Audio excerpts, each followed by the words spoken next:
എൻ്റെ അച്ഛനെ ഒരു തികഞ്ഞ മദ്യപാനിയായിരുന്നു കേട്ടോ. തൊഴിൽ കള്ളച്ചത്തായതുകൊണ്ട് തന്നെ മൂപ്പർക്ക് മദ്യം കിട്ടാനൊന്നും ക്ഷാമമില്ലായിരുന്നു. എൻ്റെ അച്ഛൻ മരിച്ചു തന്നെ മദ്യപാനം കാരണം കൊണ്ടാട്ടോ. എന്ന് കരുതിയിട്ട് അച്ഛൻ മോശപ്പെട്ട ആളൊന്നും അല്ലായിരുന്നു. മൂക്കറ്റം കുടിച്ചാൽ നാട്ടിലുള്ളവർക്ക് മൊത്തം ഭരണിപ്പാട്ടാ. എന്നാൽ കഴിച്ചിട്ടില്ലെങ്കിലോ ഇങ്ങനെ ഒരാളാ ഏരിയയിലുണ്ട് എന്ന് പോലും അറിയില്ല.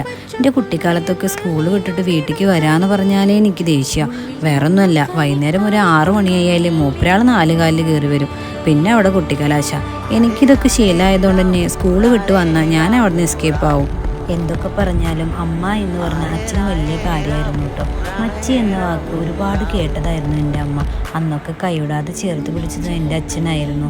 ഞാൻ പലപ്പോഴും ചിന്തിക്കാറുണ്ട് കേട്ടോ, മദ്യപാനം എന്നുള്ളൊരു ദുശീലം എൻ്റെ അച്ഛനില്ലായിരുന്നെങ്കിൽ ഇന്നും എൻ്റെ അച്ഛൻ ഞങ്ങളുടെ കൂടെ ഉണ്ടായിരുന്നു എന്നുള്ളത്. കുടുംബമാണ് ലഹരി എന്ന് ചിന്തിക്കുന്ന മാതാപിതാക്കളാണ് നിങ്ങൾക്കൊപ്പം ഉള്ളതെങ്കിൽ നിങ്ങളാട്ടോ ഈ ലോകത്തിലെ ഏറ്റവും വലിയ ഭാഗ്യവാന്മാർ.